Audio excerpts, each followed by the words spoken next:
audiens sekalian, kali ini kita berbincang-bincang dengan Pak Budiman Goh, COO dari Enesis Group. Pak Budiman, apa kabar? Baik. Baik, ya sehat ya. Ya setelah kita WFH ya selama 3 bulan, audiens cukup lama. Women Obsession juga baru kali ini nih kita langsung datang untuk wawancara. Bisa cerita Pak perkembangan grup Enesis terakhir kemarin, di mana kayaknya Antis sangat laku ya? Iya, jadi ini alhamdulillah kita bisa ikut berperan ya ketika masa COVID ini. Kita memang mengalami pertumbuhan, terutama Antis nih, pertumbuhan yang luar biasa. Dari orang yang tadinya suasana tenang-tenang gitu ya. Saya juga berasa bahwa kejadian di Wuhan itu yang Desember akhir itu bisa masuk sampai ke sini dan begitu merebaknya. Jadi ya memang di sisi lain kita melihat bahwa dampaknya begitu dahsyat, tapi ya Enesis Group itu diberikan atau dipinjam tangannya juga lah untuk membantu orang-orang dengan produk Antis dan teman-temannya gitu ya. Lalu bagaimana Pak kalau kita memasuki semester pertama ya, dari produk-produk yang hits selama ini yang turut mendukung pemasukan dari Enesis Group, terutama produk yang mana ya?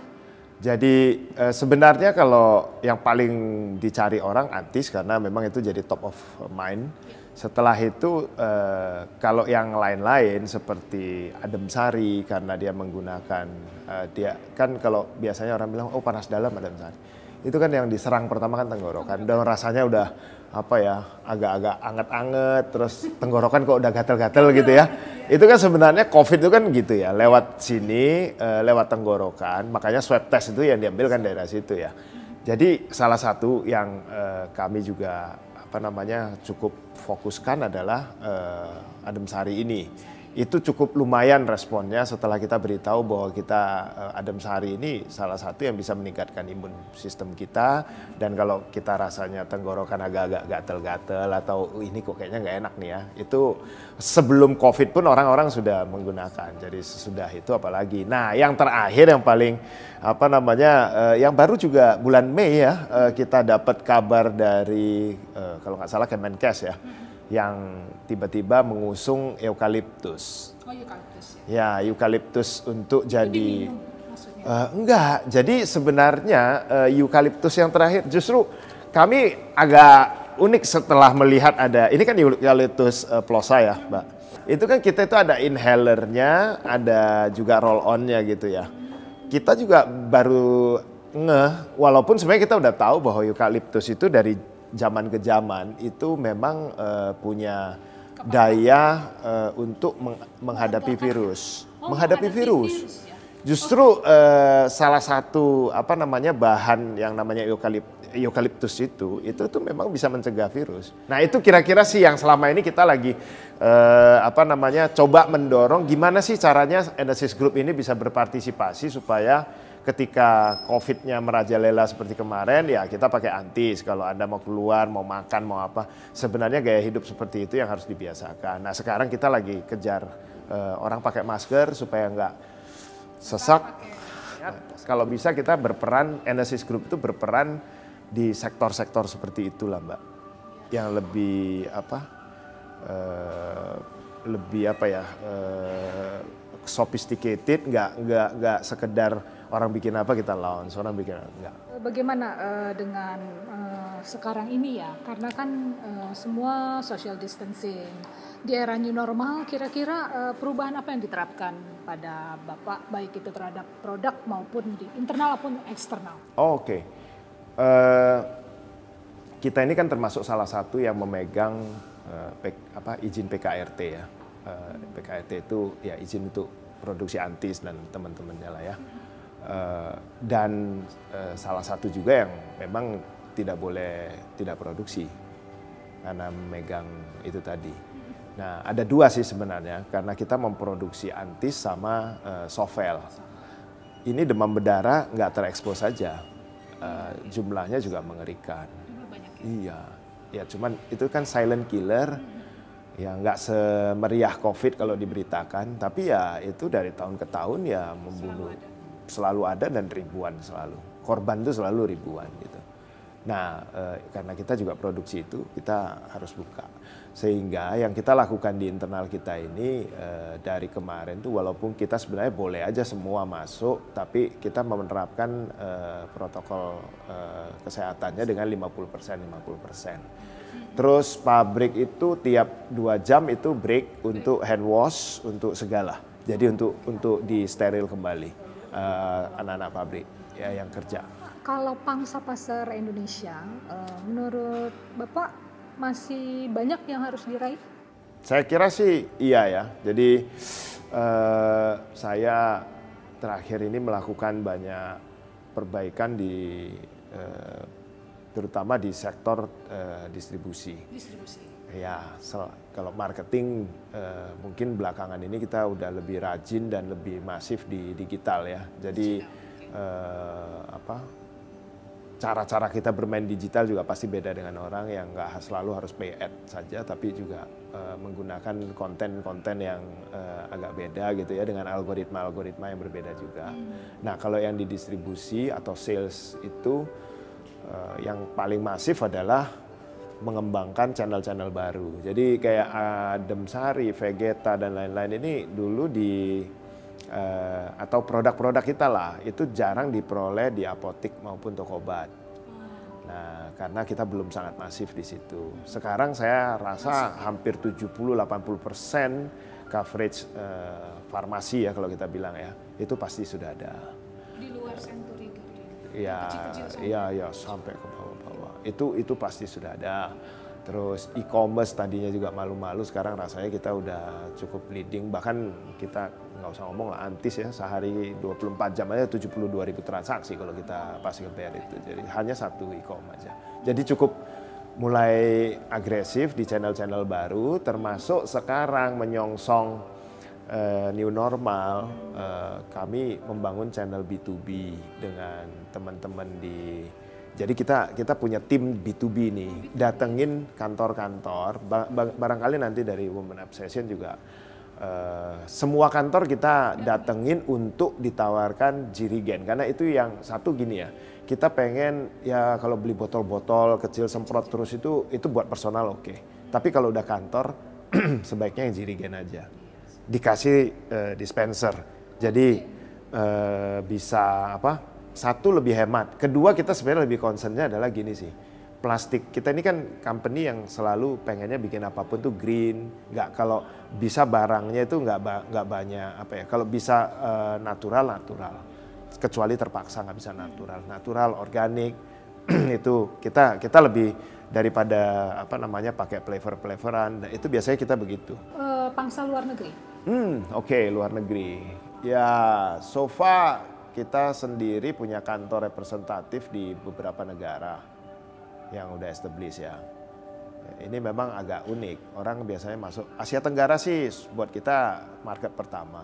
Tapi company sangat serius untuk buka market yang ada di US. Kalau China sudah kita buka kemarin-kemarin. US ini lagi menggebu-gebu kita untuk penetrasi di sana. Kalau in term of ekspansi luar negeri, patternnya agak beda dengan perusahaan-perusahaan pada umumnya. Ya, karena produk-produk kita kadang-kadang di negara yang masih belum terlalu maju juga kan jadi terlalu unik gitu ya. Kalau di US ya atau negara-negara yang udah berkembang maju gitu ya, mereka akan mudah ngomong elderberry, ngomong apa itu mereka sangat cepat. Jadi untuk market US kita malah optimis. So secara ekspor not bad lah, kita cukup boleh dibilang cukup lumayan growth-nya year on year ya. Gitu. Ya. Lalu kalau dari sisi penerapan gaya manajemen, Pak, Bapak kan sebelumnya di Garuda Food ya. lalu pindah ke sini, gimana memanage supaya lebih efektif, efisien? 70% millennials. Enggak, 70% itu ya kita shifting dari yang 2 tahun sebelum saya gabung sampai sekarang ya. Setelah saya gabung tuh memang kita shifting. Kita lebih banyak cari yang milenial. Gaya manajemennya gimana nih? Gaya manajemennya saya juga nggak tahu. Kalau saya selalu bilang bahwa saya ini kalau memimpin biasanya saya sebut dengan mindful leadership. Kalau saya, karena saya sendiri nulis soal itu, saya neliti soal itu, meraktekin soal itu. Mau di mana aja buat saya sama kok. Kalau saya maksudnya style leadershipnya ya sama. Jadi jangan suruh orang melakukan apa yang kamu sendiri nggak mau lakukan. Kalau saya sih gitu aja. Jadi jangan juga suruh orang humble kalau kamu sendiri nggak humble. Ya. Jadi saya sih dipraktekkan sendiri dulu. Iya, itu manajemen tuh harus begitu. Dan ya saya ya harus, jadi orang itu kalau dalam dinamika saya agak mungkin sedikit berbeda adalah orang selalu suka orang yang lompat-lompat, tambah kali kurang. Pokoknya ini bisa diperbaiki, ini bisa ini. Saya bilang kalau hidup itu ya harus balance kayak gambarnya yin yang-nya tahu itu. Jadi nggak bisa terus-terusan mencet gas, harus ada remnya. Jadi you need silent moment di dalam hidupmu. Saya bilang kalau kita nggak ada silent moment, saya juga nggak bisa bertahan dengan kompleksitas yang ada di sini. Belum lagi kita mau persiapan IPO dan lain-lain ya. Jadi itu kan kompleksitasnya super gitu. Ya beruntung ya karena saya tiap saat harus punya my own silent moment atau meditasi lah kalau orang bilang ya. Kalau enggak kan stressful banget. Jadi saya nggak mau diajak stres. Saya maunya ya you have problem, let's solve it. Jangan gunjingin orangnya. Tapi taruh persoalannya di atas meja, we solve it. Nggak harus, kan kadang-kadang orang nyebar tuh. Gara-gara ini nembaknya ke orang-orangnya. Padahal ya problemnya yang harus diberesin. Tapi selama ini dalam mencapai kesuksesan, kalau Pak Budiman apa sih yang terberat? Nah, aku sendiri nggak ngerti definisi sukses itu apa. So, to me, just run the life. Kalau saya gini, dimanapun Anda berada, artinya nggak cuma di Garuda Food, di Enesis. I don't know, one day saya harus move lagi ke tempat lain. Banyak orang yang berpikir, kenapa kamu pindah sini ke sini, terus nanti kamu kapan mau pindah? I never plan that, karena buat saya itu, hidup itu just, ketika kamu ada di situ, berarti kamu memang dibutuhkan di situ. Nanti ada saatnya kamu nggak dibutuhkan di situ lagi. Dan kamu cari tempat yang masih membutuhkanmu. Selama dalam hidup kita berpikirnya adalah ketika kamu masih diberikan kehidupan oleh yang di atas Gusti Allah atau apapun namanya itu. Do the best for your community, for everyone. Jadi saya nggak pernah saya selalu pengen kalau ada orang pengen diskusi, pengen ini, ayolah, welcome. Jadi kalau kamu bermanfaat, berguna untuk orang lain, nggak ada urusan sukses nggak sukses. Sukses itu ukurannya susah karena apakah kalau kamu mobilnya 10 sukses, tanahnya sekian sukses, rumahnya sekian sukses, jabatannya gini sukses, kok kayaknya agak semu semua ya. Jadi to me nggak ada urusan yang namanya sukses lah. Pokoknya kalau kamu bisa bermanfaat untuk banyak orang, terutama ya ketika kita berada di perusahaan ini, apa yang bisa kita berikan untuk terutama bagaimana karyawan-karyawan ini bisa lebih sejahtera, perusahaan bisa lebih maju, dan nggak kalah penting itu sebenarnya adalah bagaimana menaikkan level of thinking-nya kan, mindset-nya yang tadinya seperti ini, tiba-tiba mereka menemukan atmosfer yang baru. Fresh air gitu ya, oh ternyata gini ya, ternyata bisa begini. Dan mereka bisa upgrade. Sebab saya selalu berpikir ketika orang ini upgrade di kantor, maka dia akan upgrade juga di keluarganya dan sekelilingnya. Itu selalu terjadi seperti itu. Jadi jangan jadi economic animal lah ya. Sukses ala economic animal menurut saya nggak menarik. Kurang menarik ya. Wah, berarti menarik juga ya. Sebenarnya cara berpikir yang ditularkan ya. Jadi semua karyawan jadi pintar ya. Ya. Dan jangan blame others, nggak ada gunanya.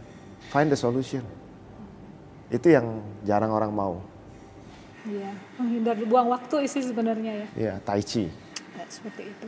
Terima kasih ya Pak Budiman nih, audiens sekalian atas sharingnya sehingga bisa berguna untuk pembaca kami.